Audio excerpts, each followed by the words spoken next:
दहिवडी नगरपंचायतीच्या वतीने शॉपिंग कॉम्प्लेक्ससह 16 कोटी रुपयांच्या विकास कामांचा भूमिपूजन सोहळा राज्याचे ग्रामविकास मंत्री जयकुमार गोरे यांच्या हस्ते संपन्न झाला।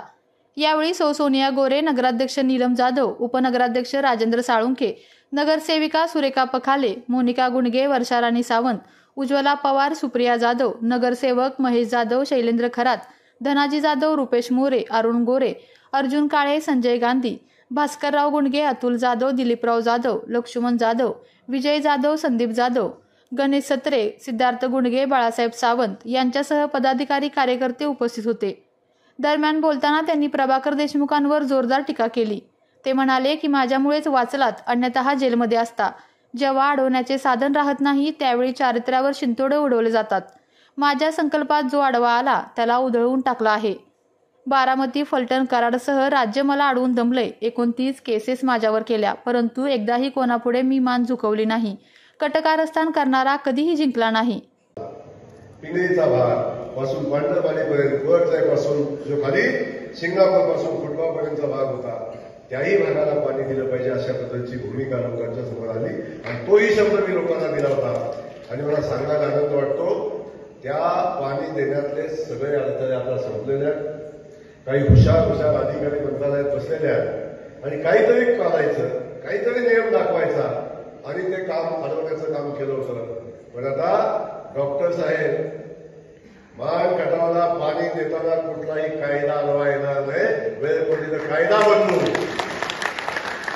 वेळ पडलं तर कायदा बदलू, पण मान खटावच्या पाण्याला कुणाला अडवा, कुठल्या कायद्याला अडवा येऊन देणार नाही, ही भूमिका आपण घेतली। आणि हे अधिवेशन संपल्या हे अधिवेशन संपल्या एक जी आज निघेल आणि आमच्या वरच्या भागातल्या पाण्याचा प्रश्न सुटेल आणि त्याही योजनेचं टेंडर आपलं होईल। आणि मी जो शब्द माझ्या मानखटावच्या मातीला दिला होता की 3 वर्षामध्ये मी माझ्या मानखटावच्या मातीतल्या प्रत्येक 2 गावं 3 गावं डोंगरावरची सोडली तर प्रत्येक गावात शेतीचं पाणी पोहोचवणार हा संकल्प केला होता। आणि त्यासोबत मी संकल्प भाऊ केला होता की इथून पुढची कुठली निवडणूक पाणी प्रश्नावर लढणार नाही। जो संकल्प मी केला तो संकल्प पूर्तीच्या दृष्टीनं मी मनापासून ताकदीनं रोजानं जे करायला लागेल ते करून मी प्रयत्न केले। 24 तास काम केलं आणि आपण सगळेजण बघताय की आता माझा मान खटाव दुष्काळ मुक्तीच्या दिशेने जाताना आपण बघतोय। मान खटाव विकसित तालुका म्हणून आपण आज बघताय। या तालुक्यामध्ये 4-5 साखर कारखाने झाले। आता एक कारखाना तर बऱ्याच दिवसापासून त्याचे काही फाउंडेशनच होईना झाले, पण तोही कारखाना उभा राहिला आणि किमान 3 ते 4 कारखान्याचा ऊस इथून बाहेर जातो। आणि जेव्हा आमचा पलीकडचा भाग, त्या भागात जेव्हा पाणी जाईल आणि वरच्या भागात पाणी जाईल, अजून 3-4 साखर कारखाना लागतील एवढं पाणी या भागात येईल।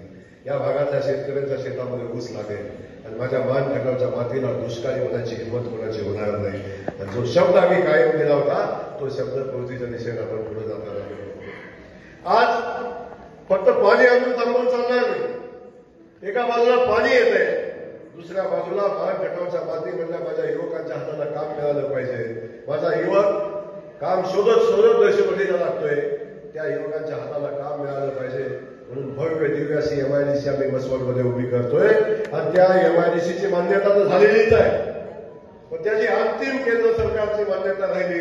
हे अधिवेशन संपलं की आम्ही तीही मान्यता घेऊन येतोय।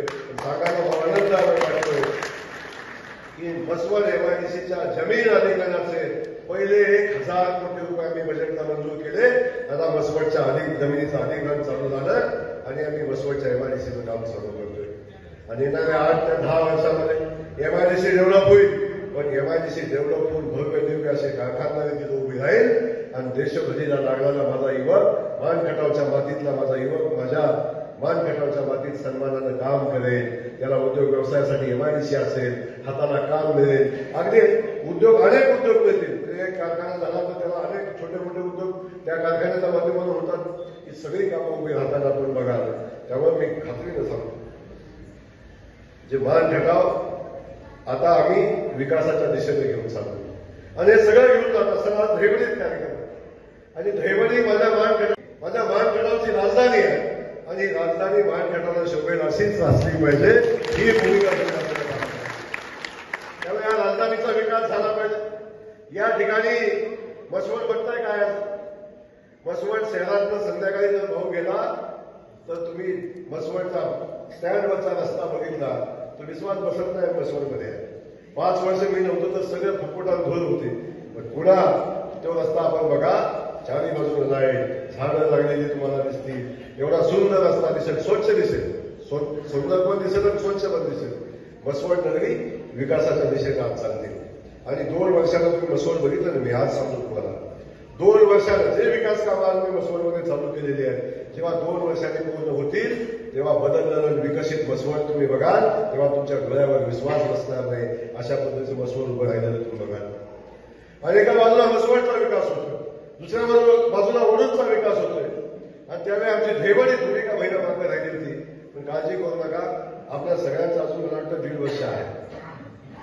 3.5 वर्षाचा बॅकलॉग 1.5 वर्षात बदल चालू काळजी नका करू. जे 3.5 वर्षात आपल्याला घडवायचं होतं ते 1.5 वर्षात काम आपल्याला करायचं. त्यामुळे आता 2020ची मॅच खेळायची, कसोटीने आता वनडे नाही करायचं आपल्याला 2020ची मॅच खेळायची. आणि त्यासाठी आपल्याला खूप वेगानं काम करायला लागेल. आणि माझी सगळ्या नगरसेवकांना विनंती आहे, दिलेलं काम तातडीनं पूर्ण करा. ज्याचं काम पूर्ण होईल नाही दुसरं लागा.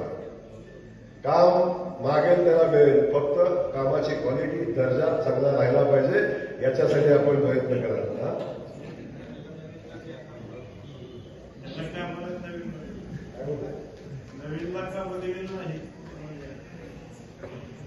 मी अगोदर सांगितलं, इथं बसलेल्या सगळ्या माझ्या बहिणी आहेत आणि बहिणीचा सन्मान करणं माझी जबाबदारी आहे. त्यामुळे पुन्हा जेव्हा लोकांच्या समोर जाल तेव्हा सन्मानानं जाल. एवढं काम तुमच्या प्रभागात करण्याची जबाबदारी माझी, काळजी करू नका.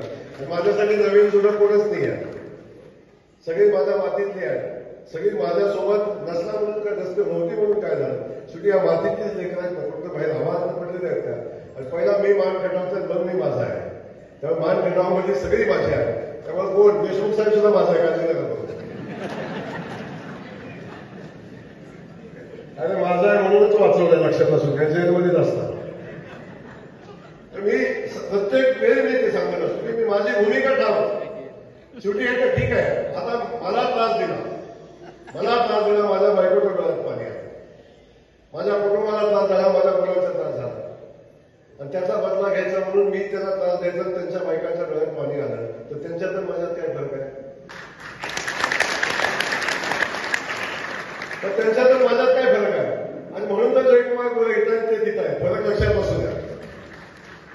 म्हणून बघ, जेव्हा जेव्हा कोण चांगलं काम करतं, जेव्हा जेव्हा तो कसाच अडवत नाही, कसाच आपल्याला ऐकत नाही, जेव्हा ही सगळी व्यवस्था मजबूतीने पुढे जाते, तेव्हा तेव्हा जो आपल्या हातात राहतो, जो आपल्याला कसाच थांबत नाही, एवढ्या वेगाने जनतेची सेवा करतोय, तेव्हा आपल्याला थांबवण्याचं कुठलंच साधन नाही.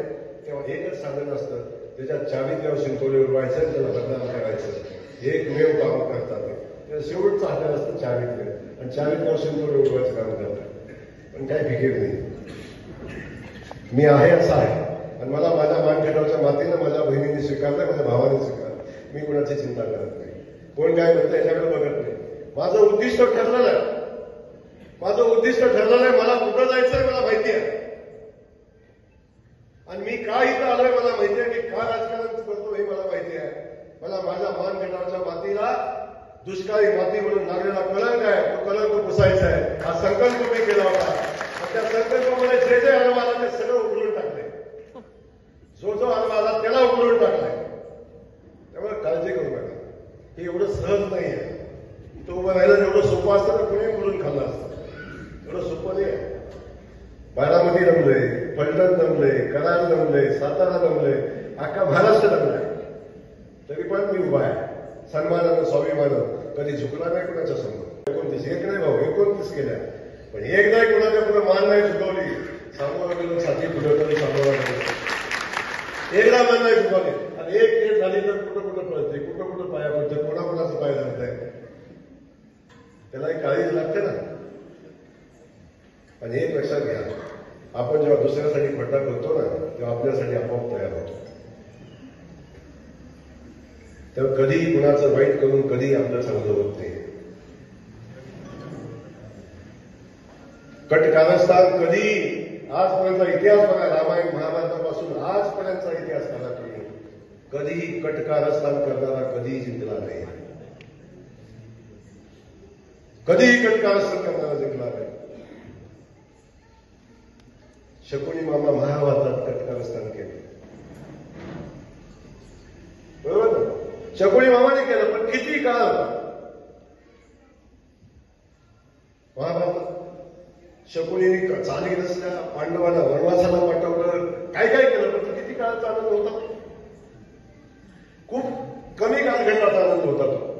त्यामुळं आजपर्यंतच्या इतिहासातला कुठलाही षडयंत्रकारी कधी जिंकला नाही, कायम सत्य जिंकलेलं आहे. जयकुमार गोरे सोबत सत्य आहे, म्हणून जयकुमार गोरे आज इथं उभा आहे.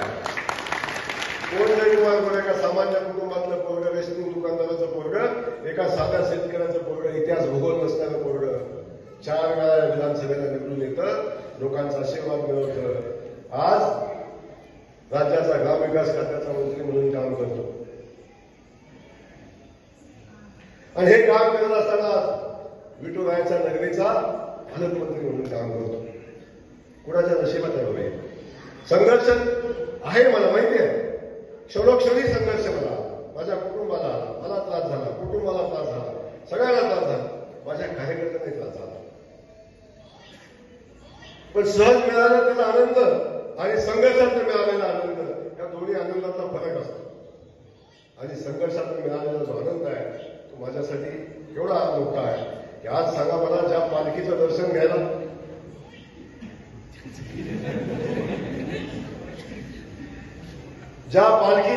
घ्यायला लहान असताना हा जयकुमारच्या गर्दीमध्ये गेला, धक्के बुक्के खाऊन आला, पण पालखीपर्यंत पोहोचलाच नाही.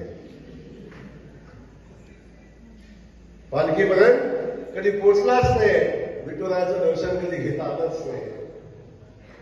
ते तुमच्यासारख्या सामान्य कुटुंबातला पोरगा आज सोलापूर जिल्ह्याचा पालकमंत्री झाला, राज्याचा ग्रामविकास मंत्री झाला, आणि त्या विठुरायाची सेवा करण्याची, ती पालखीचं नियोजन करण्याची जबाबदारी आज तुमच्या महान गटाच्या मातीत याच्यासारखं पुण्य काय असू शकते? नाव मिळवण्यासाठी, नाव मोठं करण्यासाठी आपण विठुरायाची पालखीची सेवा केलेली नाही. एकमेव जयकुमार गोरे असा आहे की सगळं माझ्या हातात असताना आळंदीपासून पंढरीपर्यंत गेला तर एकही फोटो कुठं जयकुमार गोरेचा दिसला नसेल तुम्हाला. जयकुमार गोरेने सेवा केली, आलेल्या वारकऱ्यांची सेवा केली, आलेल्या भक्तांची सेवा केली, पालखीची सेवा केली, पंढरीची सेवा केली. ज्या पंढरीमध्ये आपण गेला बघता वाळवंटाची काय परिस्थिती होती, ज्या ठिकाणी पायी टाकणं मुश्किल होतं, त्या ठिकाणी लोक आनंदाने पूजा करत होती. आणि जशी पालखी पुढे जात होती तसा एक कागदाचा तुकडा मागे दिसत नव्हता. आणि पंढरीमध्ये अखंड एकदा पालखी झाली की 15-15 दिवस माणसं बाहेर जायची, की साथीचे रोग यायचे, आणि तेव्हा 15-15 दिवस माणसं गावातली बाहेर जायची. आज दुसऱ्या दिवशी माझी पंढरी स्वच्छ होती, आज दुसऱ्या दिवशी माझी परिस्थिती आज आपल्याला करायची. तेव्हा गर्व, अभिमान मला बिलकुल नाही. मला आनंद आहे की मला ही सेवा करता.